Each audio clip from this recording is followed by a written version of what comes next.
আলহামদুলিল্লাহ, আল্লাহ তাআলার দরবারে লাখ কোটি শুকরিয়া যে মহান রব্বুল আলামিন আমাদেরকে মাসলা মাসাইল জানার বিভিন্ন পন্থা খুলে দিয়েছেন আমাদের সামনে।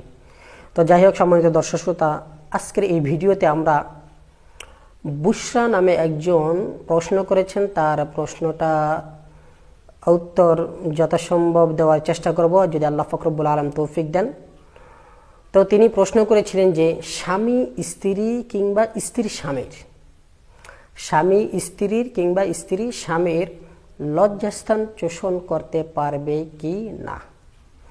লজ্জা নয়, জানার বিষয়, শিখার বিষয়, জানা প্রয়োজন, শিখাও প্রয়োজন। শিক্ষার কোনো বয়স নাই, চলো সবাই শিখতে যাই।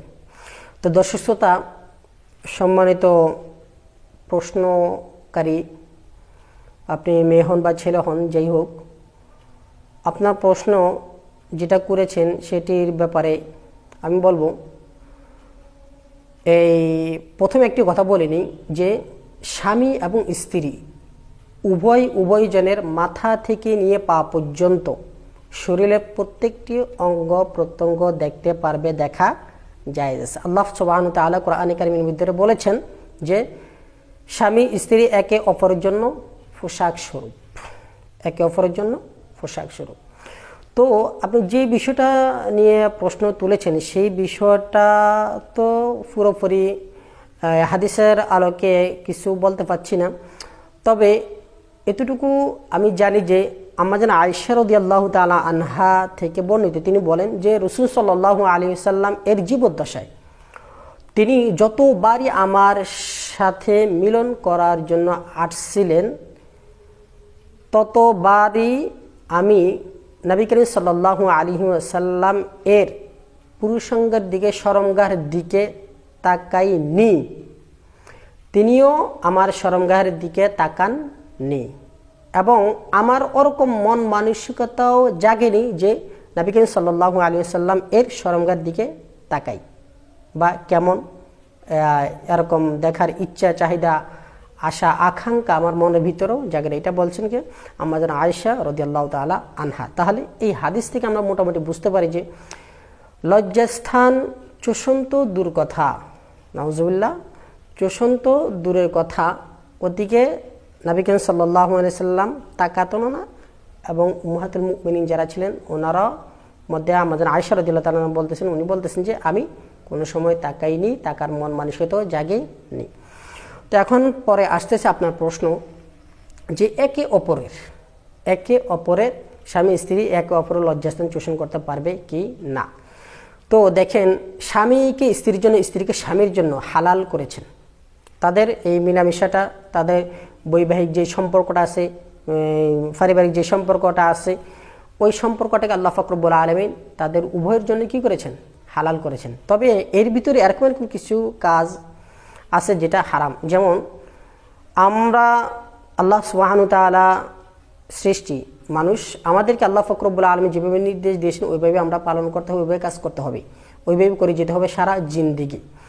এই চেষ্টা কোশেষ দেখে হয়তো আল্লাহ পাক রব্বুল আলামিন আমাদেরকে মাফ করে দিতে পারেন, আল্লাহুম্মা আমিন, সবাই আমিন। তো যেটা বলতে চেয়েছিলাম, আল্লাহ তাআলা আমাদেরকে সৃষ্টি করেছেন, আমাদেরকে বিধিবিধানও দিয়ে দিয়েছেন, কোরআন এবং হাদিস।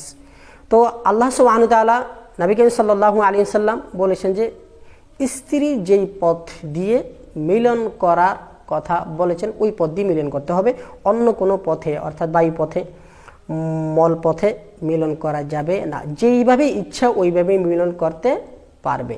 তো আমি এই কথাগুলা অন্য প্রসঙ্গে কথাগুলো বলতেছি, আসলে যে মেইন কথাটাও ওইটাই এখনও বলা হয়নি। তো সেটি হচ্ছে যে প্রথমে আমরা এটা জেনে নিই যে চিকিৎসা বিজ্ঞান যারা আছেন ওনারা বলতেছেন যে স্বামী এবং স্ত্রী এই দুজনের মধ্যে কাম্যভাব যখন সৃষ্টি হয়, তাদের শরীর যখন উত্তেজনার সময় থাকে, ওই সময় উভয়ের লিঙ্গ থেকে একটি লবণাক্ত পদার্থ বের হয়, যেটি পুরুষ মহিলা উভয়ের যে কোনো কারো মুখের ভিতরে যদি যায়, মুখের ভিতরে যদি নেয়, শরীরের ভিতরে যদি প্রবেশ করে, তাহলে এর দ্বারা মারাত্মক রোগ হওয়ার সম্ভাবনা আছে। এজন্য এই দিকে তাকিয়ে অনেক উলামায়ে কেরাম বলেন যে এই স্বামী স্ত্রী কিংবা স্ত্রী স্বামীর উভয়ের পুরুষাঙ্গ বা লজ্জাস্থান চোষণ করা ঠিক নয়, ঠিক নয়, অনুচিত, এটা উচিত নয়। আসলে আরেকটা জিনিস দেখেন, ওলামায়ে কেরামগণ যারা ফিকহবিদ আছেন, ফতোয়া দেন, ওনারা একটা জিনিসকে হারাম আরেকটা জিনিসকে হালাল বা জায়েজ বা না জায়েজ এগুলো কিসের ভিত্তিতে দেয়? আমার জানা মতে 5টা জিনিসের উপর ভিত্তি করে, 5টা বিষয়ের উপরে লক্ষ্য করে এই ফতোয়াটা দিয়ে থাকেন, হারাম বা হালাল, জায়েজ বা না জায়েজ। 1 নম্বরে হচ্ছে দিন কি হেফাজত, দিনের হেফাজত। আমি যে কাজটা করতেছি ওই কাজের দ্বারা দিনের কোনো ক্ষতি হচ্ছে কিনা, ওইটা তারা লক্ষ্য করেন। 2 নম্বরে জান কি হেফাজত, আপনার আমার সমস্ত মুসলমানের জানের হেফাজত, জান জীবন যেটা আছে ওইটার হেফাজত। 3 নম্বরে মাল কি হেফাজত, 4 নম্বরে ইজ্জত কি হেফাজত, 5 নম্বরে ওয়াক্ত কি হেফাজত, সময়ের হেফাজত। তো বিস্তারিত যাচ্ছি না, আমি যে মেন পয়েন্টটা ওটাই বলার জন্য চেষ্টা করতেছি। সেটি হচ্ছে 2 নম্বরে যেটা বললেন যে জান কি হেফাজত, আপনার আমার জানের হেফাজতের দিকে তাকিয়ে ওলামায়ে কেরামগণ অনেক সময় ফতোয়া দিয়ে থাকেন, এটা হারাম, এটা হালাল, এটা জায়েজ, এটা না জায়েজ। দেখেন, শরাব পান করা হারাম কেন বলেছেন? এটা শরীরের জন্য অনেক ক্ষতিকারক, এই জন্য। আবার আমাদের জন্য যে সমস্ত পশুগুলা হালাল করেছেন, ওগুলা আমরা খেলে আমাদের শরীরের ভিতরে এনার্জি সৃষ্টি হয়, শক্তি সৃষ্টি হয়, এর দ্বারা আমরা ইবাদত বন্দেগী করতে পারি। এখন আসেন মূল কথায়, যে অনেক ওলামায়ে কেরাম এটাকে নাজায়েজ কেন বলেছেন? যে চিকিৎসা বিজ্ঞানের ওই কথার উপরে ভিত্তি করে যে এই লবণাক্ত পদার্থ স্ত্রী কিংবা স্বামীর মুখের ভিতরে যদি যায় তাহলে অসুস্থ হয়ে যাওয়ার সম্ভাবনা আছে। অসুস্থ হয়ে গেলে এক রোগ থেকে আরেক রোগ, আরেক রোগ থেকে আরেক রোগ, আরেক রোগ থেকে আরেক রোগ, এমনিভাবে আপনার আমার জান খতরার ভিতরে পড়ে যেতে পারে। এই দিকে তাকে অনেক ওলামায়ে কেরাম বলেছেন কি এটা নাজায়েজ করাটা ঠিক নয়, অনুচিত। আবার কিছু কিছু ওলামায়ে কেরাম এটাকে ডাইরেক্ট নাজায়েজ বলেন নাই, তবে এটাকে অনুত্তম কাজ বলেছেন। যে আল্লাহ সুবহানাহু ওয়া তাআলা আমাদের এই চেহারাটাকে নিজ কুদরতে হাতে সৃষ্টি করেছেন, আর বাকি বডির অন্যান্য পার্টস যেগুলো আছে ওগুলা ফেরেশতাদেরকে আল্লাহ পাক রব্বুল আলামিন হুকুম করেছেন এটা এইভাবে করো, ফেরেশতারা আল্লাহর হুকুমে তামিল করেছেন। তো আল্লাহ সুবহানাহু ওয়া তাআলা এই মুখমণ্ডল সৃষ্টি করেছেন এবং এই জবান দিয়ে আল্লাহর নাম আমরা নেই, পবিত্র কোরআন তেলাওয়াত করি, হাদিস পড়ি, জিকির করি, তাসবিহ করি, তাহলিল করি, দুরূদ পড়ি, অন্যান্য ইবাদত বন্দেগী যা মুখে উচ্চারণ করে আমরা করি, দোয়া কালাম ওগুলা করি। এই পবিত্র একটা স্থান, পবিত্র একটা জায়গা, পবিত্র একটা মুখ, ওটাকে আমরা ওই নাপাক স্থানে কেন দিব? মহিলাদের অনেক সময় ঋতুস্রাব হয়, মাসিক হয়, হাইজের রক্ত বের হয়, নেফাসের রক্ত বের হয়, সাদা স্রাব বের হয়, ফসাব বের হয় ওই যে স্থান দিয়ে, ওই জায়গাটা হচ্ছে নাপাক বের হওয়ার জায়গা, নাপাকের স্থান। ওখানে যদিও সবসময় নাপাক থাকে না, নাপাক বের হওয়ার জায়গা। তো ওই নাপাক জায়গায় আপনার আমার মুখমণ্ডল যেটা পবিত্র ওইটা কেন দিব? এই জন্য অনেক ওলামায়ে কেরাম বলতেছেন কি এটা অনুচিত, এটা করা ঠিক না। তবে একদম হারাম বা বড় কবিরা গুনাহ হবে এরকম কোনো কিছু আমার নলেজে নেই, আমি পাইনি।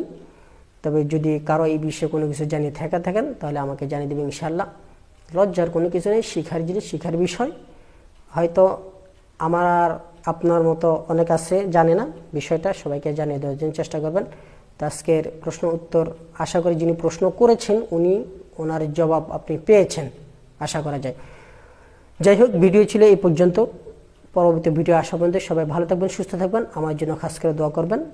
আমার মিত্র যেন আল্লাহ পাক রব্বুল আলামিন ঈমানের সাথে করে। খুদা হাফেজ। আসসালামু আলাইকুম ওয়া রাহমাতুল্লাহি ওয়া বারাকাতুহু।